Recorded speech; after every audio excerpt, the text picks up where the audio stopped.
Hello, everybody. Dr. F Scott Feil here, and I'd like to introduce you to our newest sponsor. The NPTE Final Frontier is the review course that I wish was around when I took the board exam.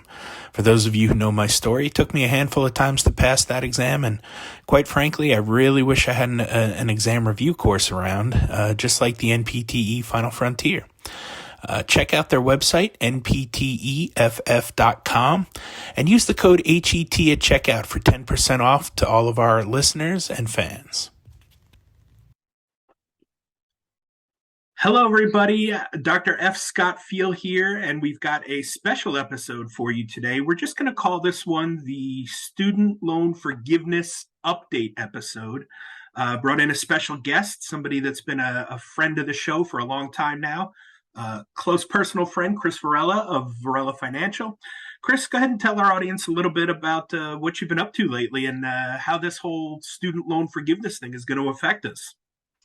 Yeah, so business has been crazy even since payments have been zero and you haven't really had any obligation to do anything on your student loans. But there's a lot of people out there that research enough to figure out, hey, there's probably a way where I can be proactive and get this to actually use or work to my advantage, but then they don't really know the next step. So that's kind of where we come in. So business has been really good. We've been super busy for obvious reasons in the past couple of weeks now with all the changes that have went on with all just the changes to the federal loan system in terms of loan cancellation. Am I going to get $10,000? Am I going to get $20,000? Does this actually affect me at all? Does this significantly affect me? All these different ways. So again, we've been getting hounded in a good way with questions. So I figured probably a good time to hop on a call and address some of these things and I don't know, broadcast it to a wider audience. Yeah, let's start there. I personally think, I'm not positive about this, I need to do a little bit of research, but I think I might have had a Pell Grant back for undergrad Yeah, because I was responsible for taking care of most of my undergrad tuition by myself. My parents helped me a little bit, but so I think I may have had a Pell Grant. I got to do some research, but essentially what it comes sure. down to, the government decided that they're going to give possibly about $20,000 worth of student loan forgiveness for those that have had Pell Grants and $10,000 for those that have not. Correct? That's where we're at. So I think it's that. So yes and no. I think it's $10,000 for anybody that has federal loans, period, as long as they made under $125,000. And I think the thing to distinguish here, and they haven't really firmed this up, but my gut is telling me that it's probably going to be based off the income you made in 2021. So basically, the government has access to all your income information, especially your most recent tax return.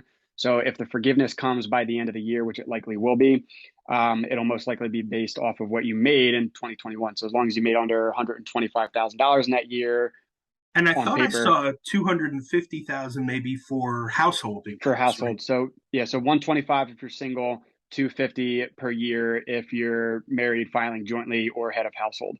Now, I believe the $20,000 is that you're basically going to get forgiven up to $20,000. So $20,000 of a Pell Grant is generally not going to be forgiven, but you might have federal loans and a Pell Grant, which gives you up to 25 or up to $20,000 of forgiveness. So it's basically $10,000 a piece for that. But if you have one of each, you get up to $20,000. Gotcha. Okay, so that's our starting point here. Yeah, I personally, like I said, $10,000.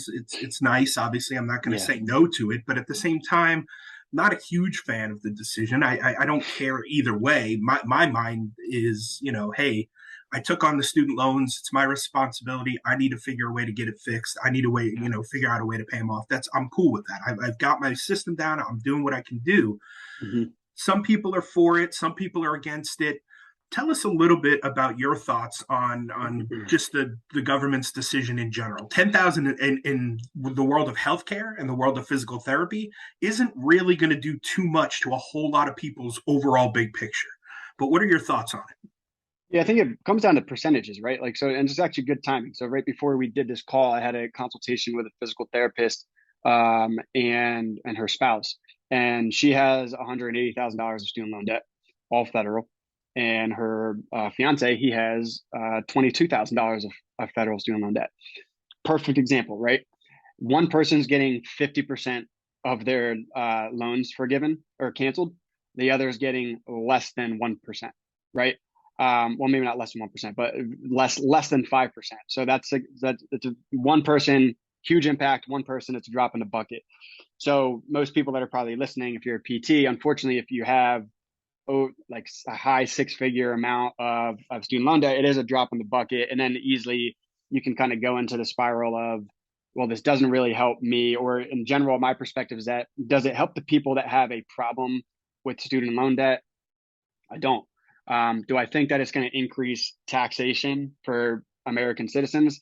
Yes. Well, it's not that I think that's going to happen. Like, that is going to happen. The money has to come from somewhere. Is the money increasing? So give me 1 second. So is the money going to increase the total debt amount in the country? Yes. Again, like, we're kind of giving money out. So now the country is going to more debt. So how do they get themselves out of debt? They charge taxes, right? Make us pay taxes.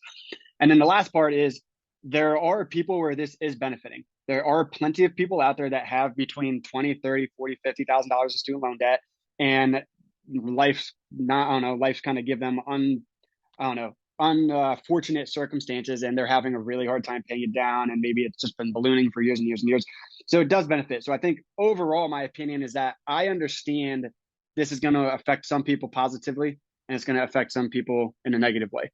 I don't think that I would never want to be a politician, because I understand that there's not anything out there that exists where it's going to benefit all people. So again, I would say, yeah, that's my answer. I think it benefits some people. It doesn't benefit a lot of people. Unfortunately, for like 95% of my clients, it's an absolute drop in the bucket. So the question is, like, is it worth it? I don't know. But I also have clients where even if they would have forgiven $50,000, that's still a drop in the bucket, right? Yeah. So if you have $250,000 of debt, which is not uncommon for us to see for PTs, and then they forgive $50,000, they still have $200,000 of debt, and they're making $60,000 to $80,000 of income, maybe more, maybe less. It's the same scenario. So I don't know, I go back and forth, but just kind of being unbiased, I just understand that it's going to benefit some people, it's going to not benefit others, and I think we just have to accept it, and just focus on how it affects you, and not get so concerned on how it affects others, Yeah. and move forward. Exactly. And again, like I said, I'm not necessarily for it or against it. I really don't care. I don't think it's a great decision, but it is what it is. I'm still moving forward with my plan Mm-hmm. to pay down my student loans, spread out over as long a period of time as possible, making the minimum payments, and then using my side business to kind of drum up enough money Yeah. that I can then invest in a plan that will then eventually be able to pay that off when it's forgiven on tax day, Yeah. 20 years from now. And that's it. That's just, that's my plan, and I'm sticking to it. If things change between now and then, great. If the side business does a little better and I can pay off a bigger chunk, maybe I do that. I don't know. We'll have to see and evaluate it as it comes. But the first step still has to be to evaluate your current situation, because Mm-hmm. everybody's different, and there's 8 to 10 different repayment plans, and they're all better for different people's situations. Yeah. So, and that's kind of where you come in, right? And that's where you kind of Yeah. help start the path, and help people figure out what plan is best for them and their lifestyle, what they want to accomplish. Yeah, absolutely. I mean, that's exactly what we do, right? So we ultimately, and I tell people in the beginning of any of our calls, I was like, our job is really just to fill the void that exists regarding what your options are and what those options look like mapped out within your individual scenario, not just based off of now, but also based off of future things. Like, how is your plan going to change if you get married? How's your plan going to change if you have children? How's your plan going to change depending on how you file your taxes with your spouse? Those items have significant impacts on the short term and mainly the long term outcome of these plans. You have to map these out. The thing that sometimes makes me a little nervous is that, and this is probably something good to discuss. But what makes me nervous is the people that know it's a problem and don't address it. And then the bigger issue I have with that is that those seem to be the same people that play victim. And I have a problem for people. Like, I think I heard there was another podcast out there. I actually had a PT client send it to me, and it was a PT couple talking about how they're on this plan, they're on this, Yeah. and it's like they don't even know that they're on the income driven repayment plan, but they were based off how we're describing it.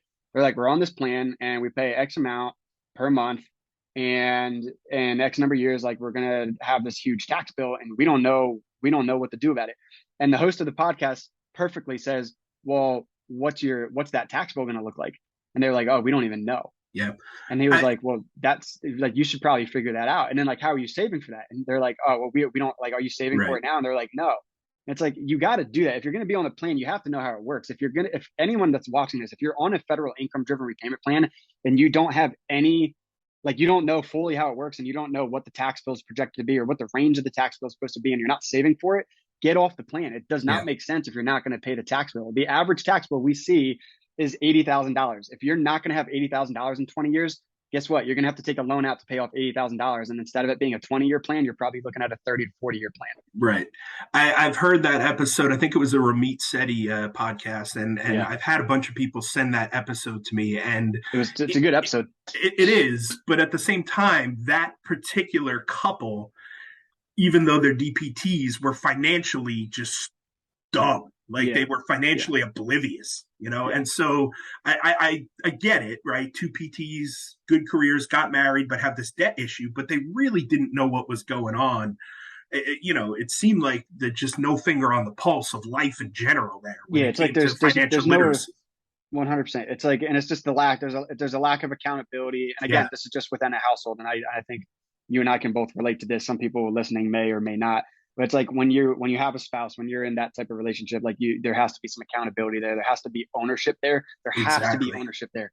And when that lack of ownership or the lack of accountability is not there, that's now where that's where you have the victims. That's where you Right. have like the cancel all student loan debt. It's like Yeah. that is not even remotely feasible. And at Yeah. the same time, I think it's also a parent thing too. And this is kind of on the side. I think PTs are drastically more, well, obviously they're obviously more or educated, but I think they're drastically more mature than this. But I think there's also a lot of parents out there that will send their kids to $100,000 or a school that's going to leave them with Yeah. $150,000 of student loan debt from undergrad, and they're like a theater major. And Yeah. it's like why? Like why? Like why? I don't understand why parents, maybe they're not suited to do that, and that's okay. And I understand that. And again, there are resources out there if you can find them. But as a parent, you have to educate your child on what their financial situation looks like. Because I think you have a PT that is fresh into PT school, and they're looking at potentially being 150 to $200,000 plus in student loan debt. But they're like, but it's okay. Like I'll make money. Like I'll be making like 70, 80, maybe $90,000 a year. Like that's plenty of money. And then, but like you have to understand it's not. You have to understand the math. It's like $90,000 of gross income equates to how much net income, how much are you going to lose from taxes Yep. on a yearly basis, and then divide that number by 12. That is what your monthly take home income is. So if you're looking at $200,000 of debt and you have maybe 5,000, we'll say $5,000 of take home income per month, and your standard 10-year plan is going to be almost $3,000 a month, Yeah. you have to understand that's not Not cutting feasible. it. So No. then you have $2,500 going into a debt, or $3,000 going into a debt, maybe a minimum $1,000 going into rent, and you have maybe $1,000 left over to save, pay bills, feed yourself, Yeah. like car payment. It's literally not enough. So I think parents in general need to do a better job of really Yeah. helping their children understand the financial aspect of it. And I think that would solve a lot of the issues that we see as well. Big time. I don't want to harp on this. I don't feel like the victim here. I'm not the ostrich, put the head in the sand and just forget about it and it'll go away. That's not me, right? But I do feel a little bit like I got sold the lie in high school of get the best grades, go to the best school, get the Yep. best job, get the best degree, right? And so I went to a private school for undergrad. Then I went to a state school for grad school for my master's in PT, which was nice. But then I went to a private school again for the transitional DPT and the EDD. So I ended up with about 140,000 in student loan debt, which, given the fact that I've got a master's and two doctoral degrees and a BA in English, not that bad really in today's standards, right? Because nowadays the debt to income ratio for PTs is terrible Yeah. and getting worse, right? But again, Yeah. it's like you said, I'm preaching to my kids, please, please, please go to community college for 2 years, get straight A's, go to a state school for 2 years. They'll give you scholarships because of your grades or whatever sports you want to play, whatever. And then after that, if you want to go to a grad school that maybe is private, we can talk about it. I'll probably have enough money for you by then anyway. But if you do that, that way from community college to state school to wherever, it's going to be more feasible. It's going to be more affordable. And if you don't want to go to college, that's fine too. I get that. Like, Yeah. totally cool with that. I'm not going to put pressure on you. I went to college, not saying it's right or wrong. I've learned that it didn't matter what I did or what my degree was in as long as I Yeah. leveraged it, right?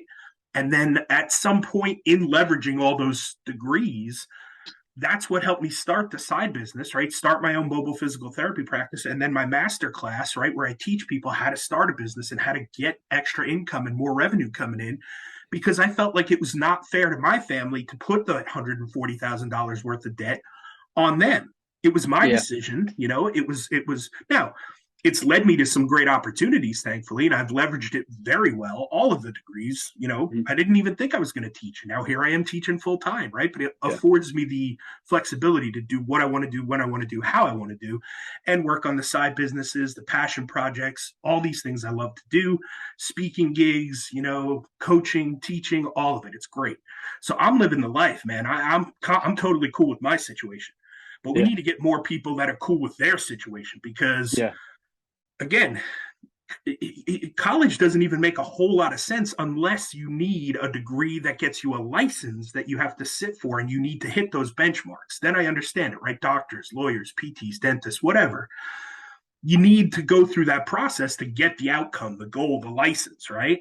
yeah. So then college makes sense. But even then, I still think it's, community college to state school to hopefully another state school for graduate school. But Well, what gets tough, Scott, is the issue. Just using the example, a physician is going to go to medical school and they might take on north of $500,000 a year, and then they get out of school, they do their residency, they do their fellowship, but then outside of that, I mean, it's not totally uncommon for a physician to be making $500,000 a year, depending on what they're doing, what network they're in. Maybe they work for a private practice, maybe they have their own practice.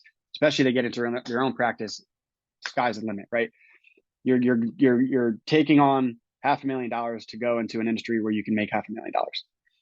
Think about an attorney. Attorney goes to law school. They might spend $250,000 student loan debt. I'll tell you right now, we have attorney clients that work in big law, and they're not even 30 years old yet, and they're making over $250,000 a year. You can do that.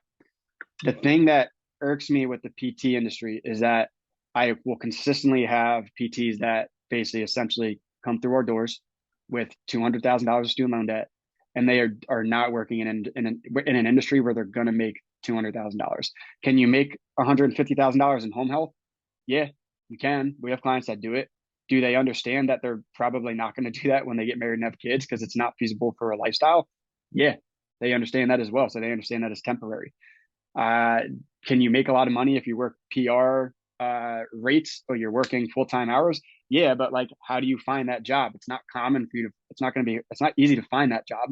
So again, we have PTs that make good money, but outside of self employment, you are not entering a field where you're going to be making enough money to be in a debt to income ratio of 1 to 1. So right. I don't know how it's gotten so bad. You might know. I don't know what went wrong in the PT industry where the doctorate programs, where if someone was sitting at a desk and they were like, let's take this job where the median income is, we'll give it a high end $80,000. Let's charge them $200,000 of student loan debt. It almost sounds like a social experiment. It doesn't make sense. Yeah. So what happened there, it really goes back to our history, right? The very beginning of physical therapy started with a bunch of nurses, right?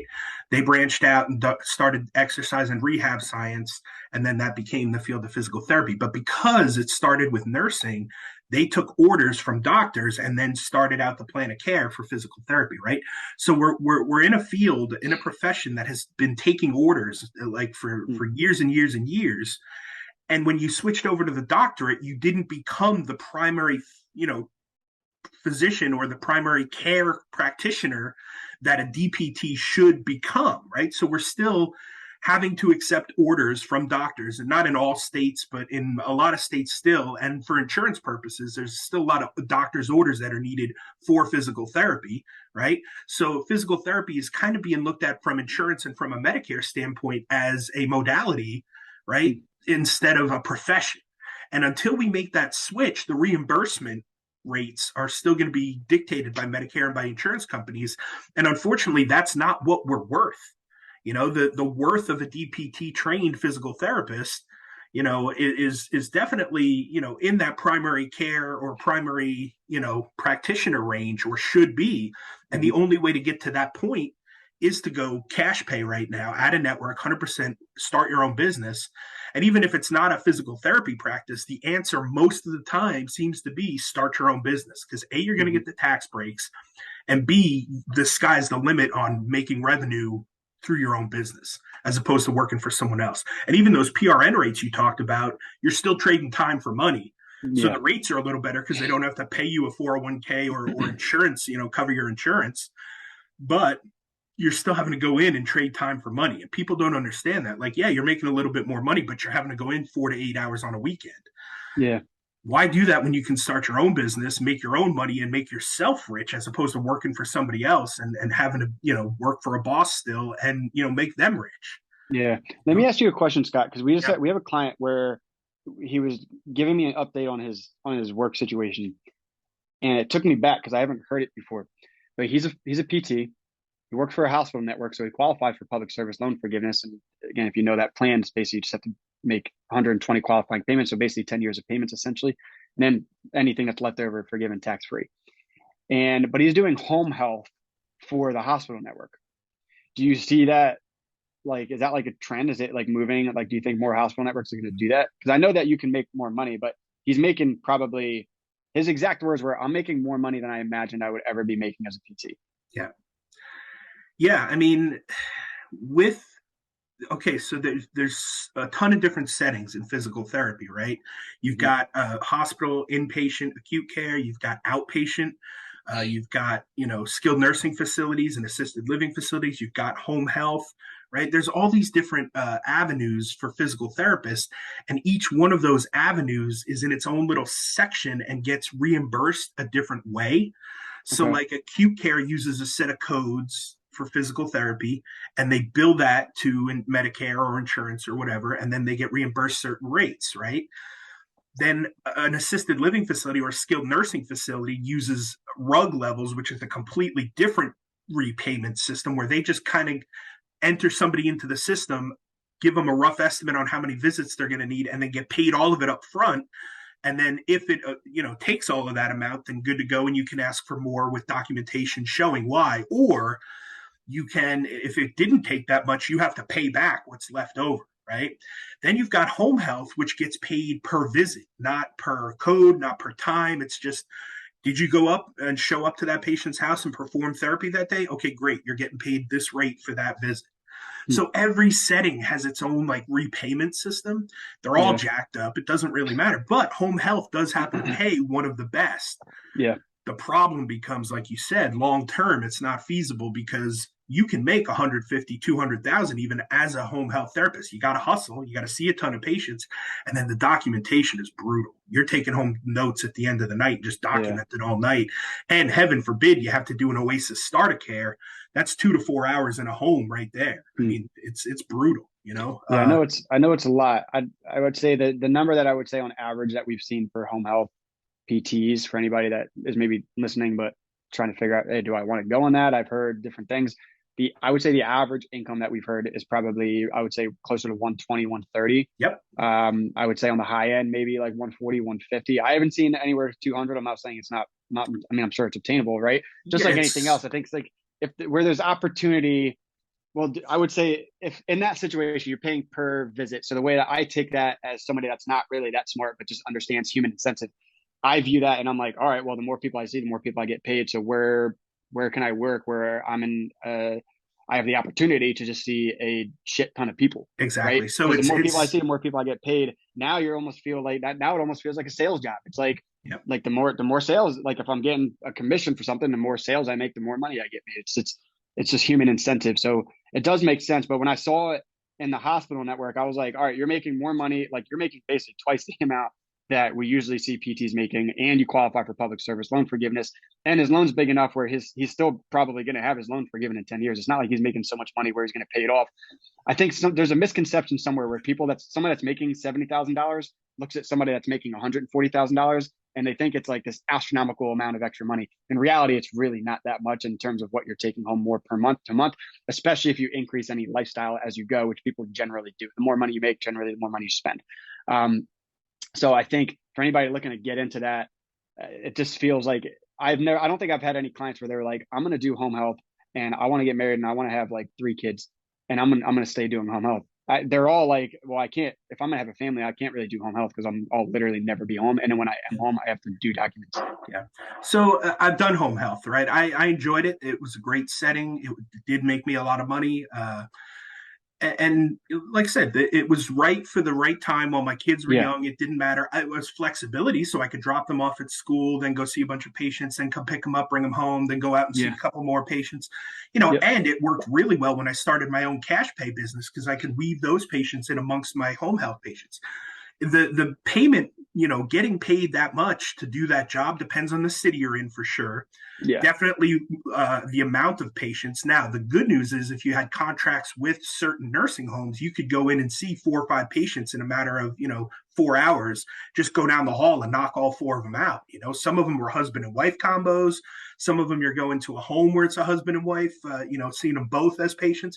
There's definitely some benefits to home health where it's like, yeah, you can really rack them up, but it doesn't always work out that way. And schedules change, things happen. It's a good setting, I think, especially for people that are just getting started and looking to do that. You're going to see a lot more different models. I think Fox Rehab is an example of one of those where they do Part B in home physical therapy. So it's home health, but it's almost like an outpatient billing situation Mm-hmm. through Medicare. Yeah. You're going to see a lot more of those. You're going to see a lot more mobile therapists just going cash pay out of network, right? Because they can Yeah. control that. That's their own business now. You got to find your own benefits and 401k stuff if you're looking to do that, but that may not also matter that much, especially if you're young and just getting started. The other option I think that's pretty good is travel therapy. I did Yeah. that right out the gate for a year. And then, there's tax benefits to that. You get stipends for living outside of your radius. That's great. They pay pretty high. You can command a certain level of payment. And again, you have to be a little flexible. You can tell them the city you want and maybe the rate of pay, and then they'll put you in a setting, but you can't usually get all three. Sometimes you Yeah. can, but that's a good option if you're looking to pay off big chunks early on. But the moral of the story, the end of the day, you've got to find the lifestyle that works for you first, Mm-hmm. then figure out how you're going to do this, how you're going to approach this, what setting Yes. you're going to work in and why. Yeah, it's like a psychological approach rather than a financial approach. Because a financial approach is just going to leave, especially for PTs, Yeah. you're going to burn yourself out because they're going to be Yeah. like, well, I need to get this full-time job. I need to Yeah. negotiate a ton of pay. I need to work PRN all the Yeah. time. And it's like, why? So that you can drain yourself for 8 to 10 years and then pay Yeah. off $200,000 a loan off as aggressive as Yeah. you can. Like you I just won't was have the cash flow to do it. I And was guilty of that 100%. I chased that ever increasing salary and it got me nowhere. It got me just miserable and burnt out. And luckily I changed that, halfway through my career and started seeking the best benefits package as possible yeah, because that's what mattered the most to us. For my wife, yeah, right, who's type 1 diabetic, I needed the best bang for my buck in benefits. Now yeah. I've found that, and I've found the flexibility and affordability of my time freedom now to then go out and pursue the things I want to do. So, like I said, I'm pretty happy with where I'm at in my setting and my situation. We just need to find that for more people. Yeah, and I think like the message of understanding like any physical therapist that has like over I hate to even put a number on it because then I know if somebody's listening to it and they have just under this, they're going to be like, oh, this Right. doesn't pertain to me. And it No. still does. But I would say if I had to put a number on it, I would say any PT that has like over 110, over 120 or $30,000 of student loan debt or more, because some people significantly more, you have to understand like if you want to know if they're like if you're thinking there, oh, I just wish there was an option where I could like not have to pay like big monthly payments, but also not pay for like 25 or 30 years. And also not just minimize my monthly payments, but also minimize my long-term costs. I wish that exists. I wish I could just like take the industry as a whole and be like income driven repayment. Like just that's what you need to be doing, in my opinion. Again, some people want to say they want to put their hat on. They want to be like, hey, I want to do the honorable thing. I want to pay off my debt in full. I want to do the Dave Ramsey option. You can do that. No one's ever going to stop you. I'll tell you right now, the government is never going to turn down the interest and the principal that you pay into your Yeah. federal loans. They're never going to do it. And they'll tell you, hey, you should pay it down sooner so you save money on interest. They don't really actually care. Yeah, they They're just just going to want tell their you that, money. but they want the money. But on the flip side, people are like, well, if I can get my loan forgiven and I can minimize my payments for 20 or 25 years, and then I have a tax bill, so I'll save for that as well. And I understand that there's an extra cost with saving for a tax bill. That's like some of the bullshit that we get from some of our social media advertising or marketing, where they're like, "Oh, this case study doesn't include the savings for the tax bill," but it does. Yeah. Literally, it contributes all costs. But it's like you just have to understand how efficient these plans are. And we've had times where people were like, I had an outlier case where these people were about to get married, or maybe they were already married, and they wanted to have like 6 kids, and they wanted to be missionaries. They wanted to go around the world and do missions, right? And I think that's awesome. But their goal was that they wanted to pay their debt down aggressively as they possibly can. This guy had like over $180,000 of student loan debt. He's a PT, and the wife was like a teacher or something with a little bit of debt. And I basically said, with your family size and what your income is going to be based off what we talked about, your projectable total long-term costs with our strategy for our savings, or with the strategy that we talk about for our tax bill, you could pay off this $180,000 of debt off with roughly $80,000 to $90,000 out of pocket over a 20-year period of time. Best case scenario, right? Awesome scenario. But their goal was to pay the debt off as fast as they can, so that they could basically like donate more and like do the good thing with their money. And they actually did not become clients with. They actually basically said, we're going to pay down our debt as aggressively as we can. It feels like the honorable thing to do it. We've prayed about it, and this is what God's telling us to do. And I'm sitting there and I'm saying, look, I respect whatever you want to do. I'm just here to show you the options. Yeah. Now, it would be really easy for me to be like, this person they're not intelligent. They're not smart. But I don't think that. I'm just like, look, I think you've said before, I don't think you should skin cats, but there's multiple ways to skin a cat. Yeah. And what we focus on, what I think most PTs should focus on is cost efficiency.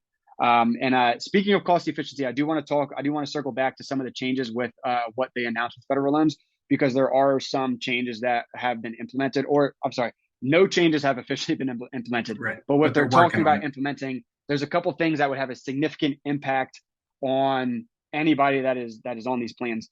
And one of those major benefits is that the government will potentially cover any accrued interest on these loans. And I'm reading off of my screen here because we did a write-up on it. But the government will potentially cover accrued interest so that loans don't balloon over time. In other words, that's a huge benefit, because if the government is going to cover accrued interest, let's say you have a $100,000 loan, and let's say over the next 20 years you pay X amount into it, but let's say at the end of it you have $100,000 of principal that gets forgiven and $80,000 of interest that's left over. So now the way that it would usually work is that you would have $180,000 that would get added to your final year's income statement. So like a 20 or 25 year term, you would have $180,000 added to that 20 or 25th year's income statement, and then you would have to pay income tax on that amount. So now what the government is saying, what they might do is they might say, you have $180,000 that's going to get forgiven, but we're actually going to wipe clear that $80,000 of interest, and you're only going to have to pay a tax bill, or you're only going to have to pay income tax on your original $100,000 in principal amount. That could be a significant change. I will tell you right now, that will be when they officially announce that, our business will be very busy. Scott, sure, yourself included. You'll be getting a phone call from me because we'll have to recalculate what your original tax bill was projected to be. And this could change somebody's tax bill, because let's take a PT that is maybe working in an area where they're only making 50 or 60K and they don't see any significant increases, period, where they're at. And let's say they actually went to one of the more expensive schools, so they have $250,000 of student loan debt. Their tax bill was originally projected probably to be $150,000, right? Whereas now with this change, that could change their tax bill down to $70,000, $80,000, or $90,000. Still a lot of money, but it's not what it originally was. It potentially is cutting it in half. So that's a significant change. Yeah, and I've seen that they're toying around with that for maybe temporary status for a couple of years, 5 years or so, and then maybe forever, so that, like you said, they're still working on it. Hasn't become official, but when it does, we'll probably circle back around with you and fire it back up again, Absolutely. So give us, your summary, give us your 2-minute take, from all this. What are your final thoughts on this student loan forgiveness? Pros, cons, ups, downs, what people need to be looking out for, whatever you think is some good takeaway messages here. I don't know if I can do that in 2 minutes. I'll try. Whatever. Give us, you got all the time in the world. Go for it. Well, I was going to say, ultimately speaking, what we've learned in the past 2 years, so where we are today is September 2nd, 2022. If we've learned anything about federal student loans and the federal student loan borrowing system, if we've learned anything in the past 2 years, it's that the system is subject to endless amounts of legislative risk. there can be any president that gets voted in, and their administration can come and they can change things at any given time. Now, that's a risk. Change is change, right? Whether it's good change or bad change. I would like to point out, I don't think there's been any changes so far that have been made for the worse. Again, we can talk about the cancellation, what it does to taxes, but I would say in general, just focusing and narrowing in on the student loan borrowing system, there have not been any changes, in my opinion, with what I focus on. There's not been any changes that have been made for the worse. So that's a good thing. But again, change is change, and change is risk sometimes. So again, a lot of legislative risk. So if you're going to be on these plans, you have to understand that risk, and you have to be comfortable with that risk, and potentially understand that, hey, maybe there are changes in the future that change it for the better, and that'll be great. But if there's changes that change it for the worse, I understood that risk when I signed up for the plan, and we're always pretty clear with that whenever we bring a client on.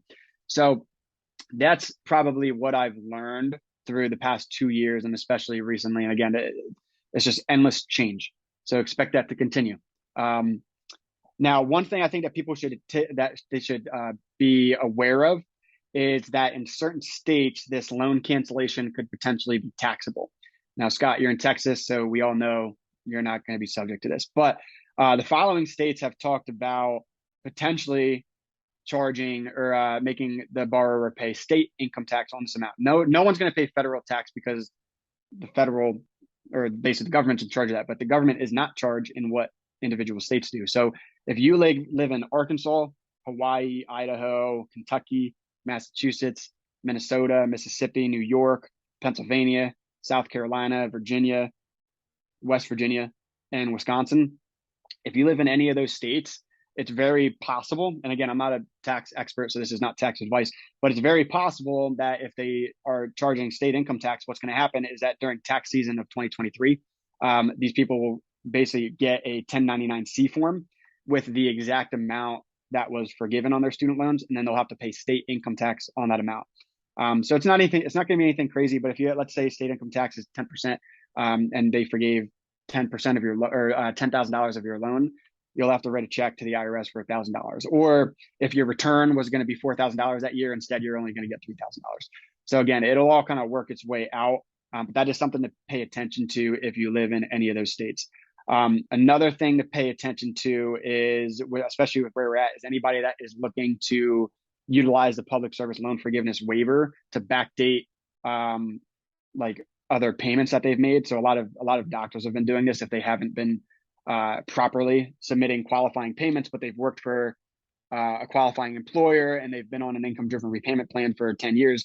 This waiver allowed them to backdate pretty much every single payment that they've ever made and actually get their loan forgiven. So that waiver has to be submitted before November 1st of 2022. It cannot be on the date, can't be after it. You won't be eligible. It has to be before November 1st of 2022. So get that done. A major question we've been getting from a lot of our clients is they basically said, hey, Chris, I've heard that there's a new income-driven repayment plan that's going to get introduced where my payment's only going to be based off of 5% of my discretionary income, and it might only be a 10 to 20-year plan. They haven't firmed that up. What you need to understand is, yes, they have talked about implementing a plan. They likely will do that. It will only be applicable for people that have undergrad loans. If you have graduate loans, you will no longer qualify for that plan. In other words, if you're a PT, if you're a DPT, you have a doctorate, you went to graduate school, you're not going to qualify for this plan. So if you're on the pay-as-you-earn plan or the revised pay-as-you-earn plan or any of the income-based repayment, rather a 2014 or 2009 plan, your payment's still going to be either between 10 and 15% of your discretionary income. So again, for PTs as a whole, this new plan sounds great. It doesn't really apply to you. I'm sorry. And then one of the last ones, Scott, is, they have talked about if you make less than 225% of the federal poverty line based off of your household, then your payment on an income-driven repayment plan will actually be zero. So a little bit of math that I did on this. So basically, if you have a family size of 2, so if you're married, your family size is 2. If you have a child but you're not married, your family size is 2. But if you're married and you have 2 kids, your family size is 4, right? So this is definitely something, if you're in that scenario, to look out for it, because we definitely have PTs out there that have a family of 3 or 4, and they might only be making $50,000, $60,000, $70,000. So an example is that if you're married and your household is 2, or I'm sorry, if you're married and you have 2 kids, so your household is 4, this 225% of the federal poverty line would be $62,000 a year. So in other words, if you're a PT and you're married and you have two kids and you're on an income-driven repayment plan and you make $62,000 a year or less, your monthly payment on income-driven repayment would actually be $0 per month, which would be best case scenario, because the best way to utilize a federal income-driven repayment plan is to minimize your monthly payments and seek as much forgiveness as you can, and then create a strategy for your tax bill on the back end, because any dollar that gets forgiven on the back end, you're potentially only responsible for like 30 to 40% of that, which means that you're basically getting a potentially 60 to 70% discount on anything that just gets forgiven, rather than paying 100% of the money owed on the front end. So that's generally how you want to approach these plans. So that could be a major item for people in that scenario.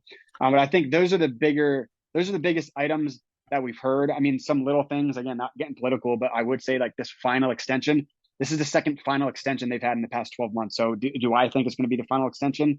I literally have no idea. I wouldn't be surprised if it was the final extension. I also would not be nearly surprised if it was not the final extension and they extended again. So again, that's probably the last thing to add. Yeah. Well, Chris, thank you again so much for your time, man. It's always a pleasure to catch up with you. You know, this really helps, I think, with knowledge for the audience. Where can people reach out to you and find you on social media and stuff if they need to get in touch with you and want to learn more about your services and what they need to know coming down the student loan pipeline? Yeah, I mean, the best way to reach out is just on an individual basis. So just go to the website, which is varelafinancial.com, and just schedule a 50-minute call. This is unfortunately not a one size fits all type of financial planning or financial service that we do. Our strategies are similar and cases are similar, but every case is different. So if you're really looking for help, you're not going to find it on the studentaid.gov website. You're not going to find it on our website. You got to schedule a call and talk with us and really talk through your case.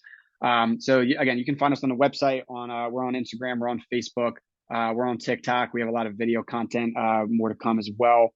But yeah, I would say anybody looking for help, you gotta control this.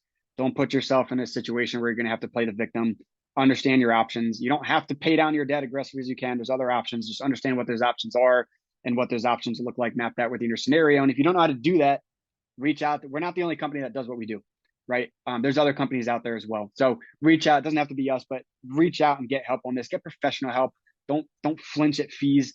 It's worth it. If you have to pay $150 for a consultation where you save $80,000, good. Guess what? You're in the green.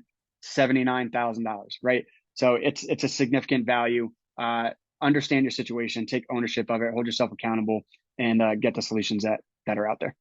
Yeah, I have Chris to thank for changing my mindset on this. And my book, the second edition that's coming out now, has that mindset changing, because I was aggressively paying off my student loans. I was taking my side business and taking all the money I was making from it and throwing it toward those student loans, pay it down as aggressively as possible. And then I got to meet with Chris and said, well, wait a minute, there's some other options out there. Have you considered this, this, and this? Went through my whole story, went through my process, and I've now changed that to start paying it out as little as possible over the longer period of time, using the difference to invest and do other things with my money and make my money work for me. So like I said, I can't thank Chris enough for getting me on the right track and really starting my blueprint for then how I was going to move forward with my plan and my lifestyle. So definitely reach out to him. We'll put all the links in the show notes so people can find you easily. Chris, like I said, man, always a pleasure to catch up with you, and I'm sure we'll do it again at some point after all the changes are finalized and we finally start hearing what the real plan is. Yes, sir. Yeah, thanks for having me.